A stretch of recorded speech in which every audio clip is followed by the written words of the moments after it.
time for the Film Crickets with Jay Fortier and Chris Martineau. On this week's episode, Jay and Chris are joined by their special guests from VH1's That Metal Show and Comedy Central's Crank Anchors, Jim Florentine. Jay, Chris, and Jim review the 1985 American drama film Heaven Help Us, also known as Catholic Boys.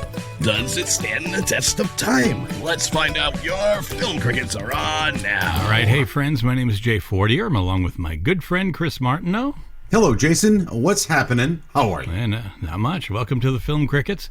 And we have a special guest today, and there's only so much time for Steve to fit in all he's done. So he's done stand-up.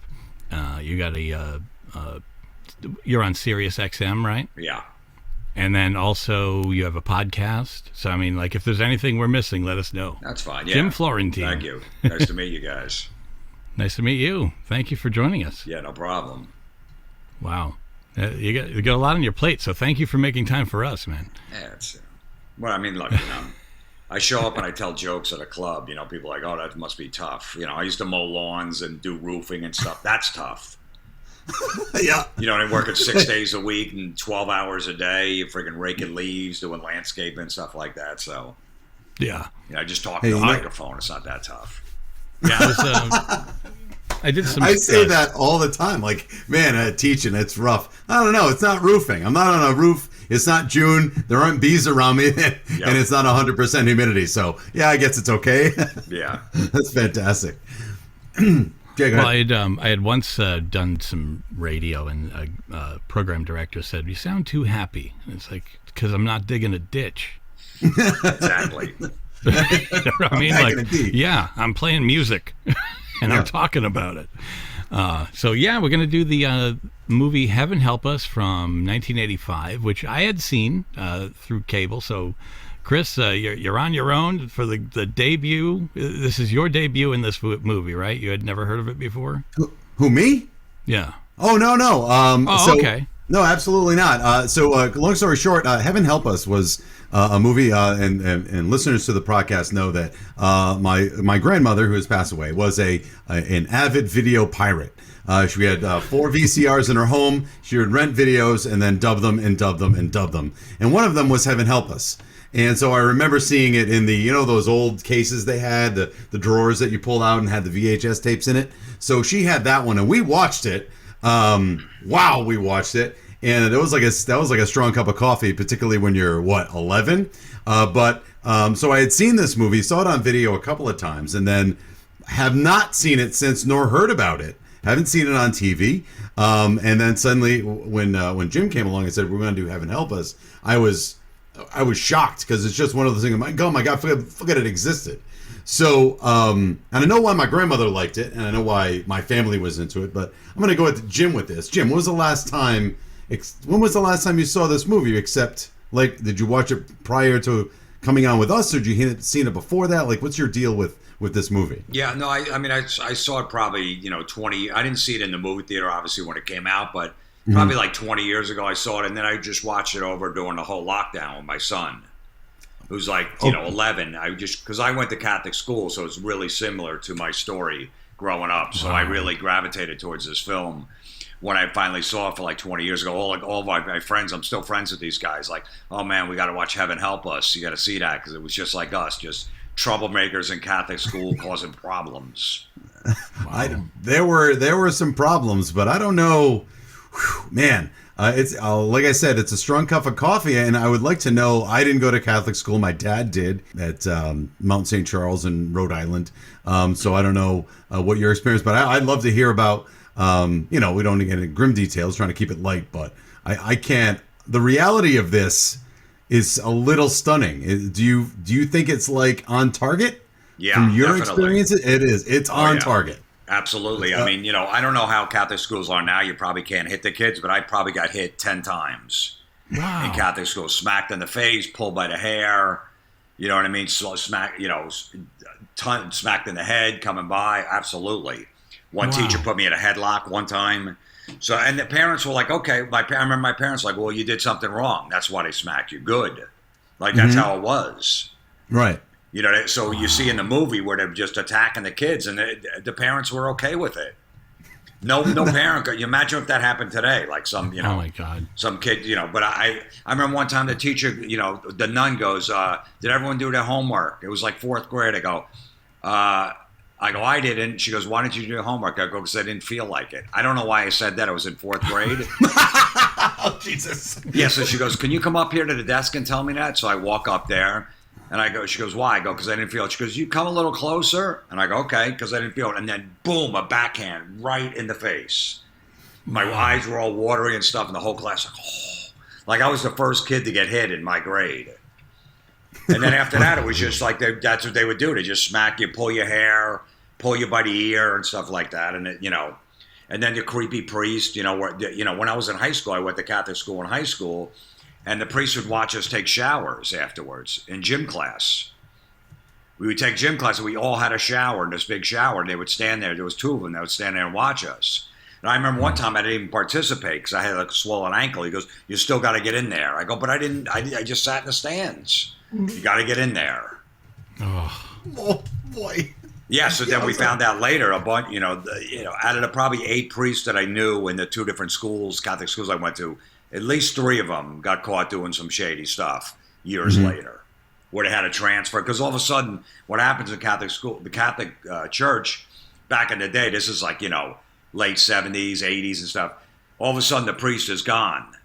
Oh, he transferred to a new parish. So he's just completely off the radar. He's gone. And meanwhile, that meant some stuff was going down, some rumors. So they just ship him off somewhere else. They'll ship him from New Jersey to Rhode Island, and they'll start fresh there. And nobody knows anything. Right. Now I heard that was rampant. So I guess what before because I got questions, and I think this movie is, looking from a movie standpoint, this movie is very, like, the characters are archetypical, right? We have this guy is this, and this guy is this, and this guy is this. And I want to get into that in a minute. But Jay, do we have the 1-sentence rundown? Or am I doing it? From the IMDb? Yeah. No, because it wasn't like totally crazy. We have my kids. My daughter, who's 17, does the intro, and then my son, who reads the 1-sentence IMDb description, who's 7 years old. So basically, we always do this every week to see how close the 1-sentence gets it on the mark from the IMDb. So here we go. It's time now for the 1-sentence synopsis from the IMDb. A new transfer student to St. Basil's Boys Prep School tries to fit in while romantically pursuing a troubled young girl. The film credits are on now. I hope you will be lucky, and I hope you enjoyed the show. All right, and this time he told me to fade him out. Oh, well, good. That's helpful. This is Heaven Help Us. I would say the 1 sentence pretty much sums it up, but I'd say there's some things that are missing. But Heaven Help Us comes from 1985. It's rated R, justifiably so. It comes in at 1 hour and 44 minutes. Directed by Michael Dinner. We are starring a murderer's row of actors. Donald Sutherland as Brother Thaddeus, Andrew McCarthy as Michael Dunn, John Hurd, the inimitable, love John Hurd. We got Mary Stuart Masterson, Kevin Dillon, not the other Dillon, the lesser Dillon, Malcolm Denaire, Katie Reed, and the incomparable Wallace Shawn, whose voice I will not try to imitate in lieu of being, woke. Anyhow, so these are our characters, and I want to start out. It pretty much sums it up. We have Andrew McCarthy coming in from another school. Why? Oh, his parents died, right? Is that the deal? Yeah, pretty sure. Yeah. All right, so his parents died. He's coming into St. Basil's. He's coming in from another Catholic school, and we meet Donald Sutherland. And well, actually, before that, we even have to. The umbrella of this is comedy, but there's so much drama that you can't. The comedy and the drama, sometimes they're obviously different, and sometimes they're mixed together. For instance, the opening scene of the film is the clicker with the kneeling. So when everyone knows when to stand, they have a clicker, and some other child has a clicker. And the first scene of the film is basically these people, like sheep, are just going, just kneeling up, standing up and kneeling down at different times because they just keep clicking. And then obviously they come in and they drag that student out. that in and and the of dumbass has it in full view, right? Like you could have it in your pocket and still like, or keep it low. Yeah. But he's like, click, click. Is this the scene with the violent genuflecting? Where Wallace Shawn takes a kid and he's about to go past the altar. That is the best. He just goes, bah! He violently genuflects him. No, that was later when the kid, I think he might have was the masturbator, right? Like, I think he might have been masturbating in the confessional, and he takes him and brings him by and makes him genuflect, like really quickly, like before we go down. Yeah. Like, and then he gets back up. It's so great. Holy moly. So I guess what I want to say here is that when we first meet Donald Sutherland, I'll go to you, Jim, because again, I didn't have brothers as principals. That scene, what is your first impression of Donald Sutherland in that scene? That he's going to be a creeper, or that he's in charge, or that he's like powerless? Like what did you take from that scene? That he was going to be an abuser? Yeah, I mean, well, that's the thing. Like I said, they got free reign. You know, priest brothers. I had the priest. They dress up as a priest, whatever. First of all, like, you know, that was the parents. That's what the parents did. Is you send, you know, they all thought if I send my kid to Catholic school, he's going to get a better education and they're going to behave. Mm-hmm. That was the whole theory behind it. Meanwhile, by the time I got to high school, I was way behind because I was in Catholic schools pretty much from 1st to 8th grade.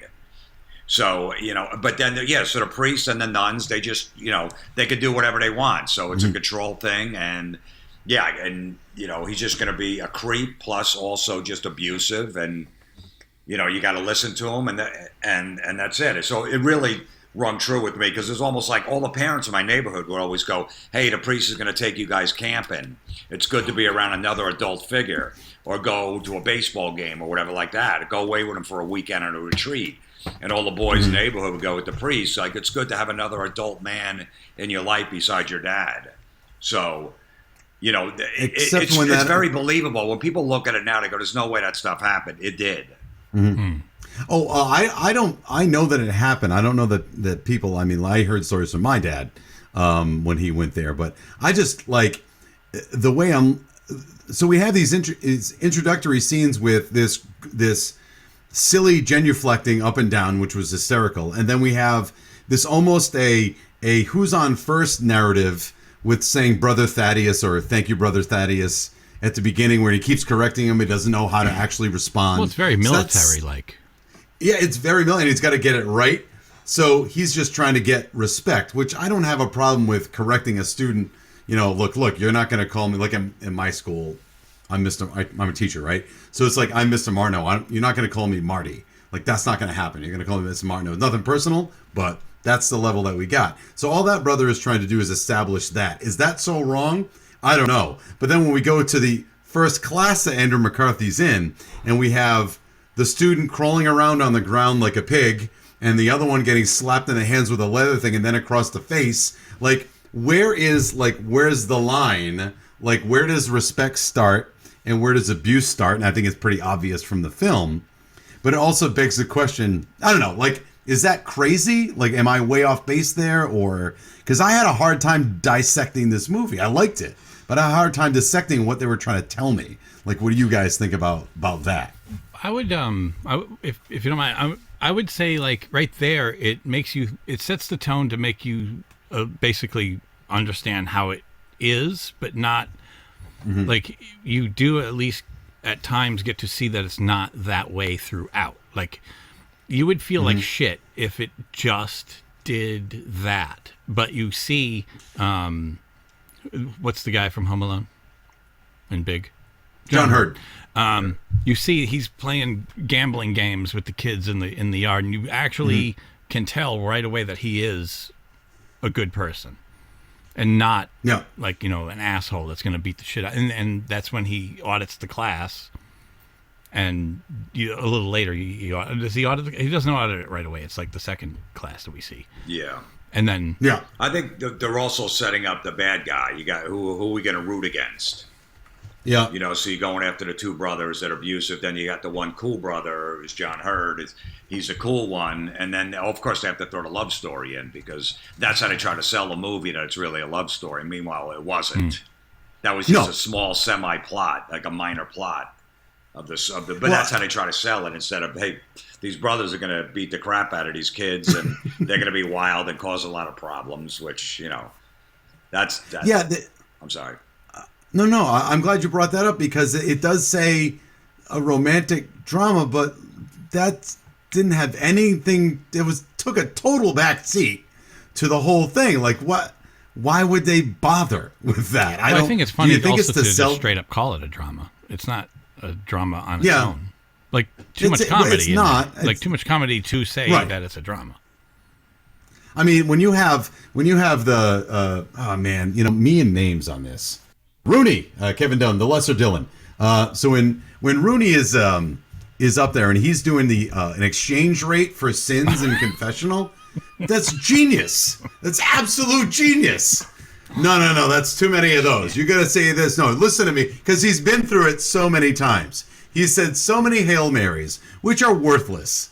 I mean, if you're really confessing to a benevolent God, do you think how many times you said a rosary? Because whatever. But I mean, he's got this weird exchange rate going, and that is the best. I love that moment. So that is straight comedy. So I don't know why they even say, like, it's a drama. See, that's the thing. Like, it's hard to watch. This movie's hard to watch. When he's humiliating those three kids in that first scene, that's very difficult to watch.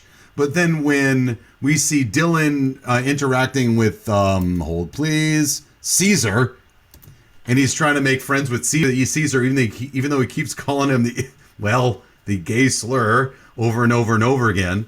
I don't know. It's not that gay slur is funny, but that's funny. Like, it's supposed to be, this guy's such a knucklehead.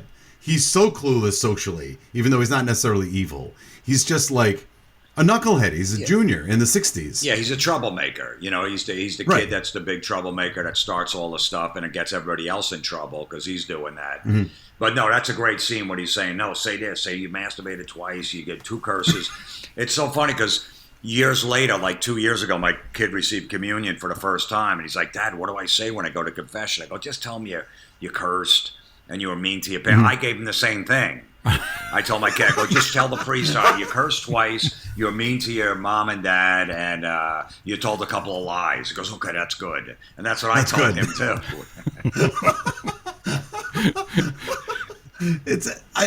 I don't know.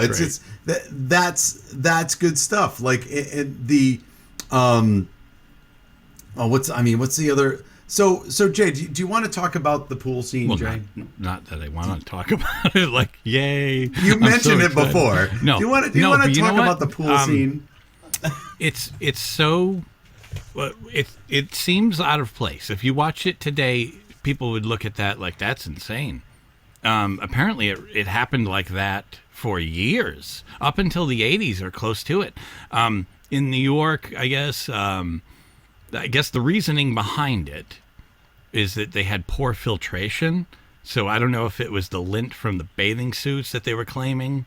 But a lot of different places made the kids or people swim naked. I find it insane. If you think about everything that went down, it had nothing to do with the. I know. The filter. It's funny that they still list like that. I said, right, but still, like going back to me in high school, you know, as a junior and a senior in a Catholic school, back in a Catholic school, and them watching a shower to make sure that we did. Right. It just makes no sense. Past that, like, granted, our high school had a group shower. I never, right, Jay, you with me here? Right? At North Smithfield High. Like, we had the big... no, we didn't shower together. That was college. No, that was when you guys had an apartment together. Yes, right, in the Soho. Yeah. Yes, and so it's saving water. Yikes. No, clogged, all kinds of hair. Anyhow, but no, my point is that you're standing in... I saw... That's a lot of naked men. Well, you know what it was? For us, it was like a pillar, like a square pillar, like that had one shower head on each side. And it's like, that's not far away from another human being. No, it's not. It's not. But they had in this scene, they had these kids lined up on the side of the pool, shoulder to shoulder, like actually pressed together. Like they were jamming them in tight. And you just saw Roa. Nudity in this movie was all male, which good on you, because way too much of the other stuff. No, I'm kidding. It's like all male nudity all the time, and they're all just standing there. Like how? Like, is that a funny scene? No. Is that supposed to be funny? Is that supposed I to be don't think ridiculous? so. Is it supposed to be like, I don't know what to make of that. No, Jim. it probably has something to do with the creepy director. Not Is he creepy? I don't know. Or whoever wrote the movie, like, hey, let's see a bunch of young boys naked. Or- You know how Hollywood is. They're all a bunch of creeps out there, so they throw that scene. And we didn't have a pool at our school, but I don't think they would have went that far with that. Right. That's my point. I'm wondering if it blurs the line of what's supposed to be funny and what's supposed to be like degrading, right? For the sake of, they're not putting Catholic schools in like a good light in this movie, like in any way, shape, manner, or form. It's not like, it's not like the Breakfast writer Club. went to a Catholic could be a good school, but you've got a couple of assholes.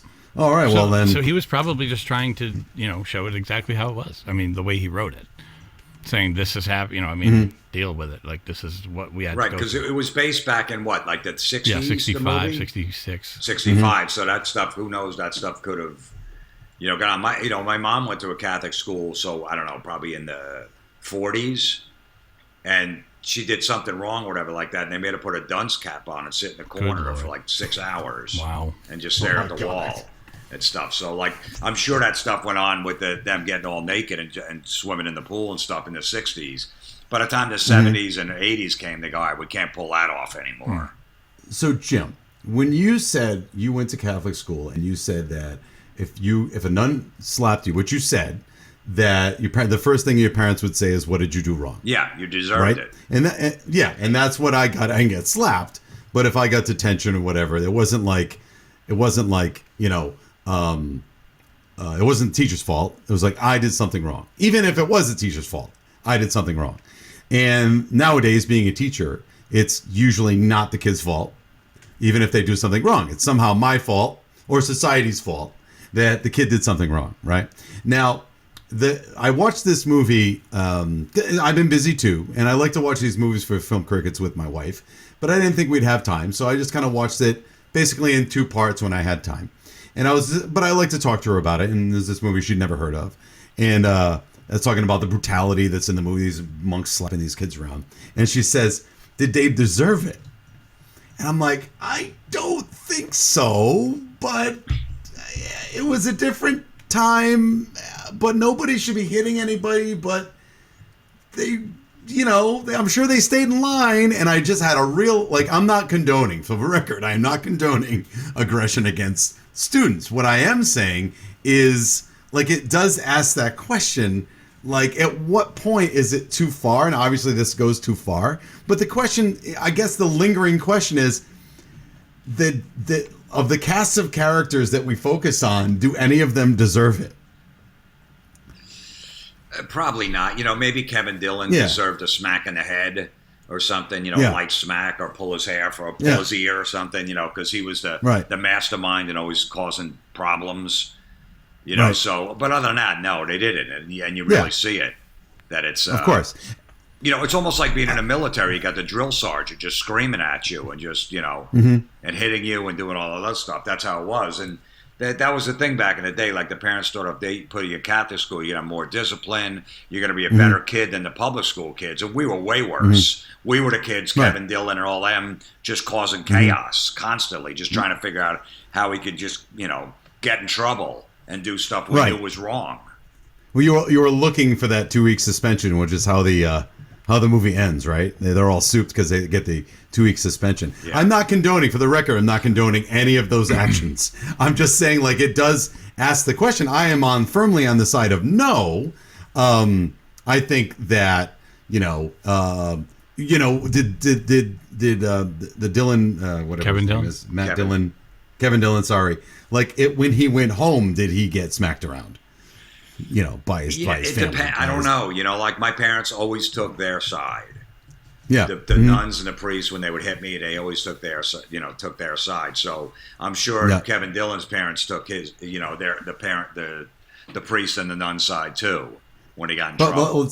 Let's look at it this way. He, what's the worst that's going to, maybe Kevin Dillon's attitude, if we dig into it, the character, not the actor, is what's the worst they're going to do? They're going to slap me around.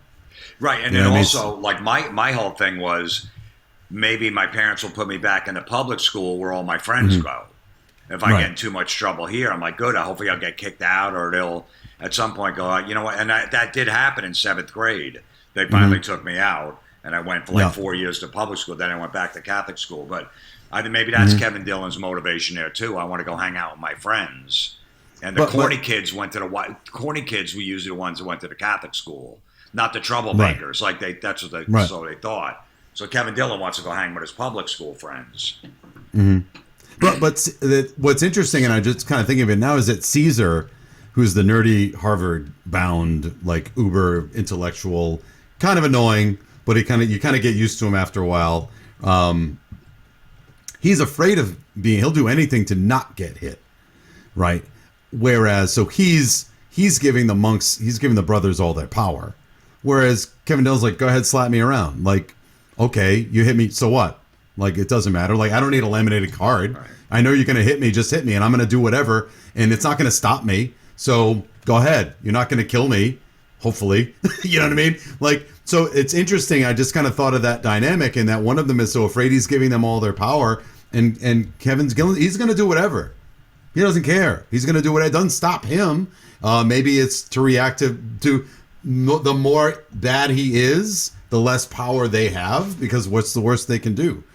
Suspend me. Oh no, I get to go home for a while. How horrible. You know what I mean? Right. I don't know. It's just interesting because when I looked at this movie, all the characters to me are one type. Andrew McCarthy is kind of saintly. His alter ego is Dylan. We have the super nerdy kid. We have the pervert. And then poor Patrick Dempsey, who's just, as far as I can tell, just kind of dumb. Like, did he have any characterization except that he's just not that bright? Or is it me? Because McDreamy's in this movie, and he basically just looks clueless. He's taking orders from. I know, but he's still just taking orders from what's his name. Right. No, but I'm saying I think he was like a filler character. Kevin, yeah. You know what I mean? He's not important at all. He's pretty forgettable. I don't think he's filler. I think he's an up and coming for Kevin. I think he wants to be Kevin. Just like the first kid with the clicker. He's outside at the beginning of the movie. He's outside the Thaddeus's office as one of them's. Yeah, and it's just like he's like an up and coming Kevin. Like he's little. He's like 8th grade, 9th grade, whereas the other guy's 11. And you can see like, oh, here, we're getting another one ready. Already another kid doesn't give a shit. Like whatever, yell at me, beat me up. You know what I mean? I don't know. It's just an interesting way to look at it because every character does their thing, which is interesting. But I don't know. Maybe I'm reading too much into it. I am. I teach 11th and 12th grade. Okay, high school. So is there a lot of troublemakers in the class? Or people pulling pranks? Or they, loosened the kid's when they rigged his desk and it, fell and broke and stuff like that? I mean, are kids doing that kind of? Not that's necessarily that, but are they troublemakers causing problems and pulling pranks? The days of pranks are over. I teach in D.C. And I teach at a high school in D.C. in the Northwest.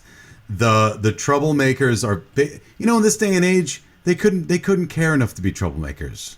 Like, back in the day, like kids would cheat on tests. They don't even care enough to cheat, Jim. Really? Now, did they have phones in class? Oh, yeah. Okay, yeah, yep. See, that's a thing. I mean, we had the whole thing rigged on how we cheat. Like, I sat against the wall, and when we take a test, the guy in front of me would wear overalls that day. So I put the cheat sheet in the back of his strap in his overalls.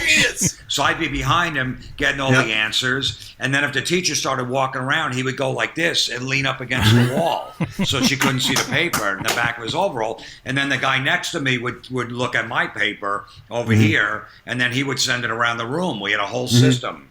rigged. It was perfect. I mean, it was elaborate. We really cared because we needed to get good grades. We weren't, we were slacking our other ways, but yeah, we had different schemes of way of cheating and stuff, but that was the big one that we did. I'm glad they took it down where they took it. Like towards, as things were to, we can talk about other things, but I'm saying like as things were going to end, you start to realize that Donald Sutherland's character is maybe stiff, but not a douchebag. Like he's not a monster that wants to hurt kids. You don't know whether he is or not because he's so serious at the beginning and so military-like. So he's like, Brother Thaddeus. Like he keeps correcting him in such a serious manner that you're like, oh God, this guy's a prick. I can't wait for him to go away. And then you realize the ultimate prick is that Brother Constance or whatever his name is, the guy with the glasses. But you also realize that John Hurd, you realize he's a wonderful person, a brother. That's he actually cares about kids. So if they don't show you those sides, then you would be like, this movie is the most brutal thing to watch ever. You know what I mean? Like, but they do show good people, and it's like there's hope that they give you. So it's not just punishment. Like, because that scene where he's holding out his hands and he's beating on his hands with a freaking paddle that's got holes in it. That's hard. That's hard to watch. You know what I mean? Like, but Andrew McCarthy's character is in the middle of trying to balance life between not caring about, he doesn't want to piss off the people at the school, but he also doesn't want to become the social pariah, like where everybody hates him, like, for squealing or telling on Kevin Dillon. When I was in high school, I got caught smoking on campus, smoking cigarettes. So there was a dean in my high school. It was a Catholic high school. He brought you in his office. You had to pull down your pants to your tighty whities, bend over his desk, and he'd paddle your ass. So I got paddled like 3 different times. Like one time 10, bending over, and he'd just smack you with this huge paddle.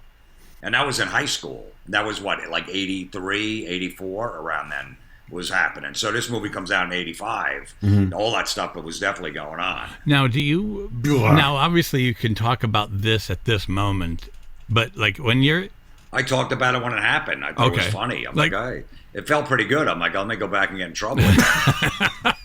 No, but like, does it actually, you're walking around, like it pops into your head, does it like fucking make you want to go like, man, if I had that motherfucker right in front of me right now?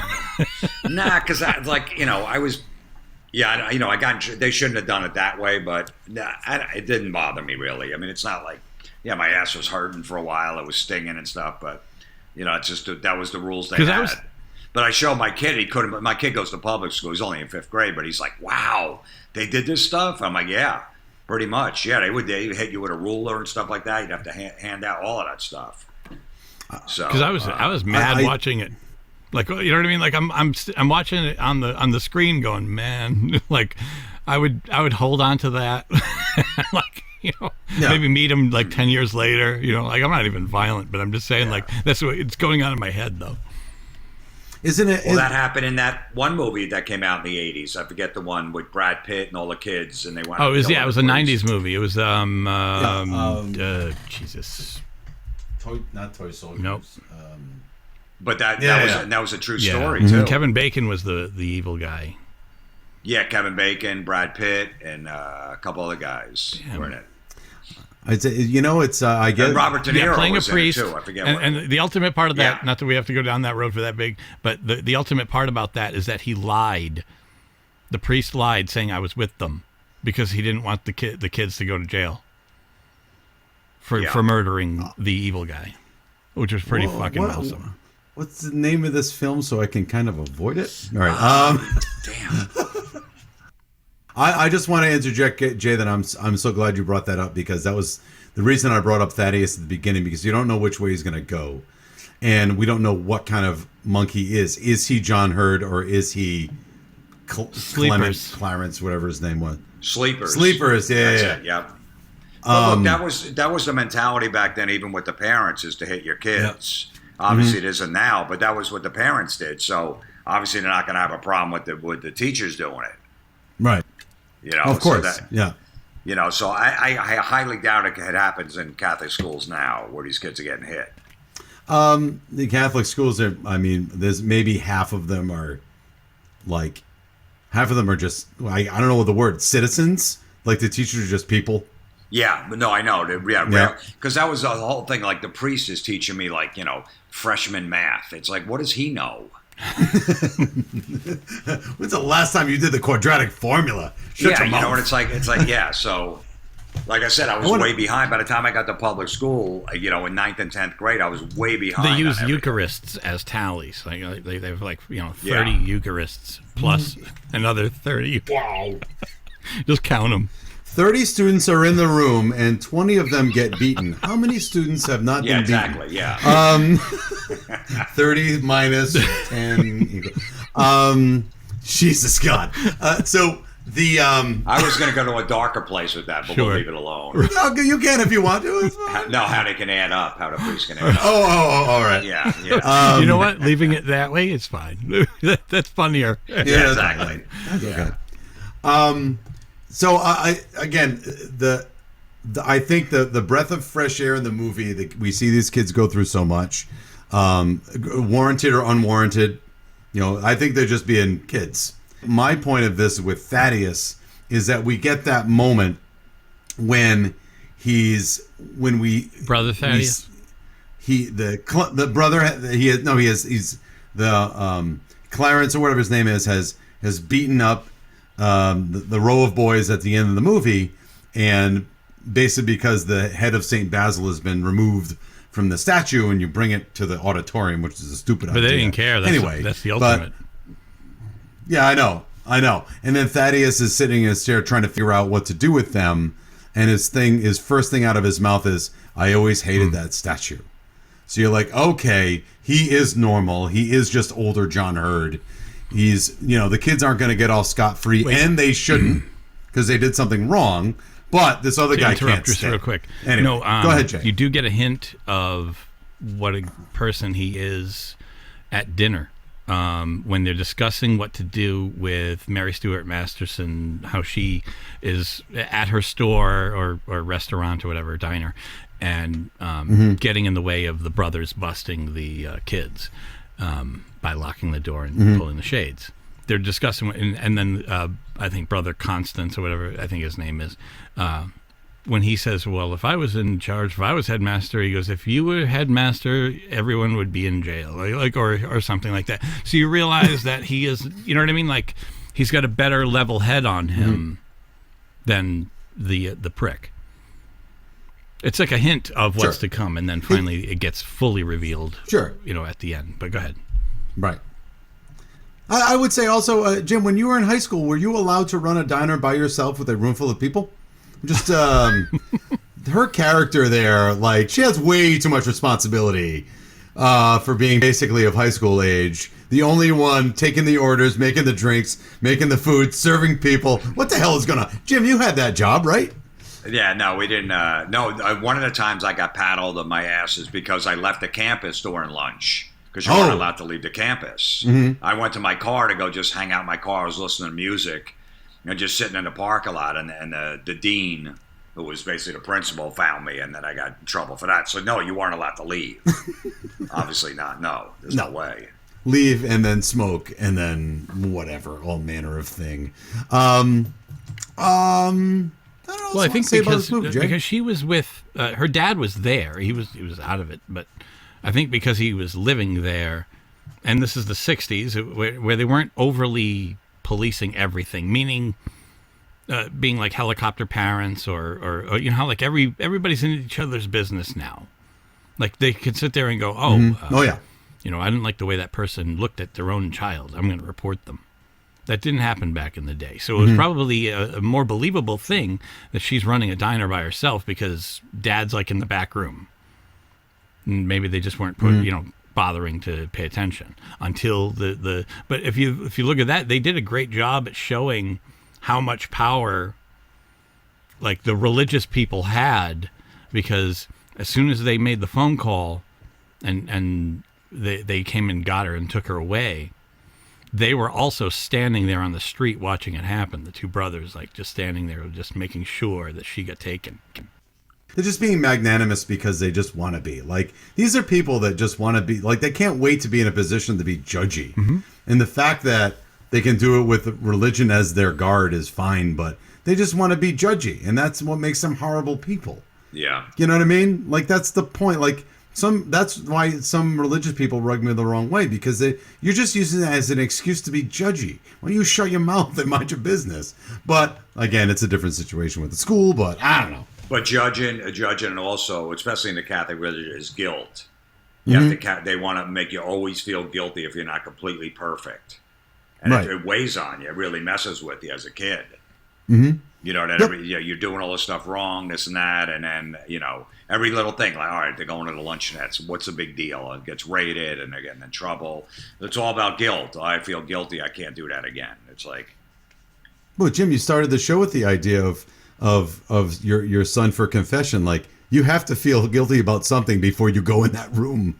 What if I don't feel guilty about anything? Find something quick. You know what I mean? Like, yeah, you have to. You can't go in there and go, look, I'm 10 and I haven't done anything wrong, so I should just throw a couple lies in there. Mean the appearance. I did like the way he whittled down the amount of masturbation that the guy did. He goes, "You did it 100 and something times?" And then he was like 5 point something times a day, and then he's like, "No, they'll throw you out of here." Like, you'll.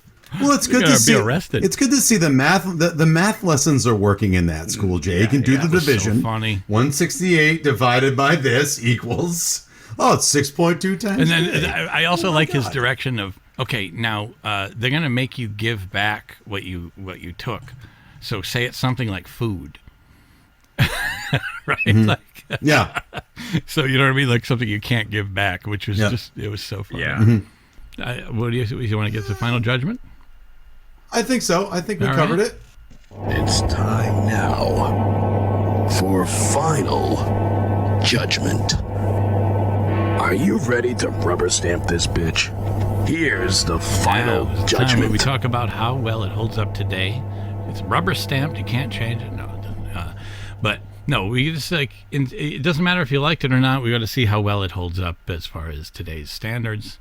And Chris, you want to go? Sure. I would say that this movie it holds up. I think it's written pretty well. I think it as a period piece, like, you have to take it with a grain of salt, as Jim was saying. Like, this is a microcosm of Catholic school back in the day. I don't know how true it was. I wasn't there. Jim is saying it's pretty close, but it's left to us to judge whether or not that it is. I think. And the elephant in the room we brought it up before is that Kevin, the main troublemaker, really loves that gay slur a lot, says it a lot, and I'm not excusing its use. It's obviously not okay to use. It is the 60s. It was said a lot. It doesn't make that okay, but it's not like in Adventures in Babysitting. What's his name? Keith Coogan. What's his name, Jay? Keith Coogan says that Thor to his sister says Thor is a homo. Okay. And that was actually taken out of the Disney Plus redistribution of that movie because it's not really that cool to say that, like, in that, because you're saying it's less than good. In this movie, he says the F word for a gay slur. I don't like saying it because of the podcast, but the bottom line here is that you can't really remove that from the film because that is the character, and it's not being said for, like, laughs. It's not being said to diminish any, like, people, right? Anybody's way of life. He's just saying, like, well, I guess he is, but it's not said. I don't know. It's a slippery slope for me. I don't know how you write that character without him saying that much. But I don't know how much it would fly today. But I don't know how you get around it because you have to have him say it that much. Yeah. Get what I'm saying? Look, they shouldn't be censoring old movies anyway. That's of course. The way it was, and they shouldn't be taking any words out. I agree. It's just, that was that time and everything. And But no, I remember all those kids, it's the same kids going to Catholic school, me and my friends. We used that word to call each other all the time, even if we weren't. If you wore a bad shirt or you put gel in your hair, you know, I got my first earring and I heard it. So it was like, I don't know, it wasn't, I don't know, you know, we weren't going out beating gay people up because we used that word. We just used it because we thought it was funny. Right. That's what I mean. So that's what I'm getting for the holding up part. If you were to make this movie today, you still have to my point is, if you make this movie today for the same subject matter, and you could make this movie happen today, and you have to have him say that much. That's my point.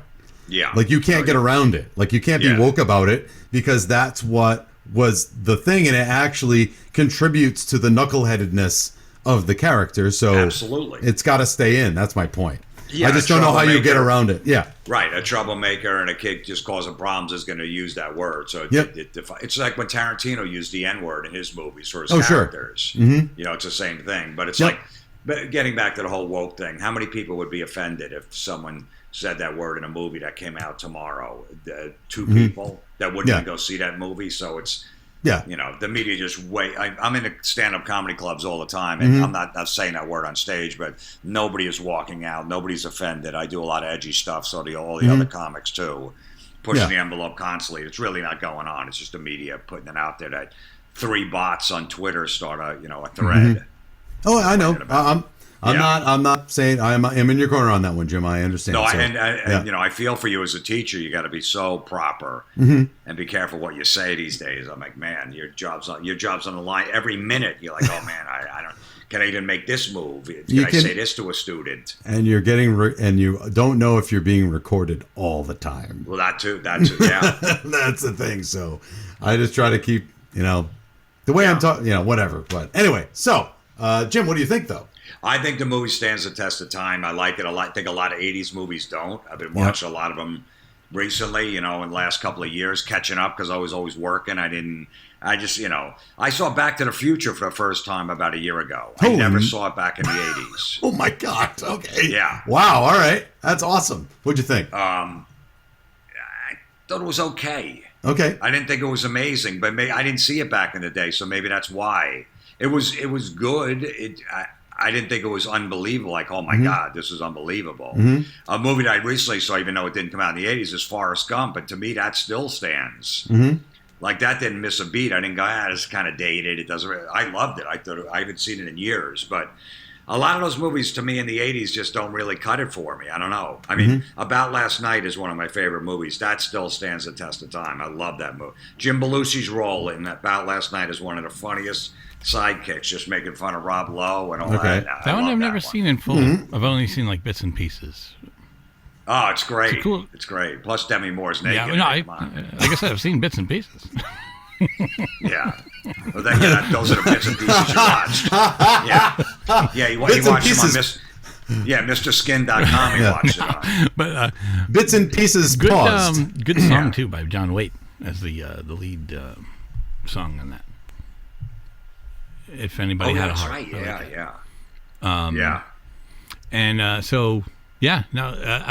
I'll take my turn on this. I absolutely thought it did. I was psyched when he had said it because I hadn't seen it in probably since the late 80s, but I had it in my head. I remember the clicking scene, and I remember Andrew McCarthy launching and beating up the brother at the end, which is just it gives him an uppercut and you see him just go flying, and it's wonderful. So that part, the lust, I remember the lust speech. No, see, I barely do, but here's the cool part about that. Wallace Shawn didn't quite sound like Wallace Shawn as much as he does like today. We're used to hearing him when with the Princess Bride, or when he's playing the dinosaur in Toy Story, you know what I mean? Like, or he's even on Young Sheldon, which he plays a really funny part in that. He's funny. That guy's really funny, and he played a totally different part. Normally he's like the comedic relief, but like a psycho. I would say it's still pretty funny. But there's a lot of good stuff in here. Like the period pieces always hold up a lot better. Because it's about a time prior to the 80s or whatever, so you're not like, look at those 80s cars, or the weird sunglasses and hats and stuff. But so like it. But oh, and by the way, one last thing we didn't mention the girl from National Lampoon's Vacation as Audrey, the one who played Audrey. She was the lead role for the girls that was dating Kevin Dillon. She's the one that threw up on him. And Yardley Smith, her debut role. So it's just kind of cool to see a couple of those people. Dana Barron is her name, Audrey. So yeah, no, it was a lot of fun, and I would say pretty much anybody today could enjoy watching this if they can handle the serious aspects. But it's a good time because it's not just that. If it was just that, we would all be like, "Wow, that was fucking brutal." Yeah. Thank you so much for joining us, man. That was a. Oh yeah, no problem. Look, like getting back to it real quick, they always have to make a love story out of every movie. There has to be something. Well, even if it's an action flick, the action guy's always got to pick up some girl along the way, and it's got to be a love story. It's like, I don't know. That's why I like a movie like Jackass. Just give me a 2-minute scene and then messing with each other, then cut to another scene. There's no plot. It's just funny the whole time. It doesn't really get in the way of this movie. This movie's okay with it. Like the love story, it's kind of like, it's not the main focus of the film, so it doesn't really bother me. But a lot of those, it's like, why do you have to go to this? Is it because you want women to watch this movie too? Like, women can watch a movie that doesn't have a love story in it. Like, you're really selling them short. When you do that, when you force feed it in that. Well, they didn't even bring it up at the ending moment where Kevin Dillon's giving the basically verbal title card. So everybody else, this is what happened to him. And they didn't mention him going to find her or anything like that. That was like a story that just, that's it. It's over. She's gone. Like, you know what I mean? Like, I thought they would have mentioned something about it because it seemed important. But he went to college or whatever he did. He gave you a quick synopsis on him. But yeah, no, it was no. I'm just saying. So it wasn't even that important because they didn't mention it at the end. So right, like, and they lived together and had blah blah blah blah. So Jim, if you want to plug some stuff, like where people can find you, listen to you, and stuff. Yeah, I have a podcast I do. It's every Monday. It comes out free. It's called Everybody Is Awful. And I got a new comedy special I put out a few months back called Bite the Bullet. It's free on my YouTube channel. So you can go to youtube.com/Jim Florentine Comedy and you can watch the whole special for free there. And excellent. So, thanks for coming on, man. This was a blast. Are you guys psyched for the new Top Gun? Because I didn't see the original. No, don't watch it, Jim. Well, I like fucking hate Top Gun. I like it. I hate it. So I hate it. We did a whole episode on that. Okay, yeah, because I know that's coming out like next week or soon or something like that. And I was talking to my friend. I didn't see it. He goes, "You didn't see the first one?" I go, "No, I mean, I know they fly jets, right? I mean, yeah, I don't know. It's machismo bullshit. It's horrible. Right.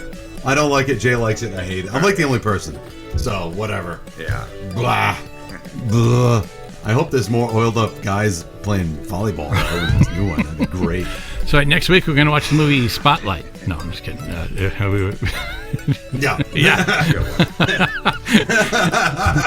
a theme going. Right. No. Thanks for joining us, man. It was a blast. I appreciate it. Thanks for having me on. Take care, Thanks, everybody. Jim. Have a good week. Bye.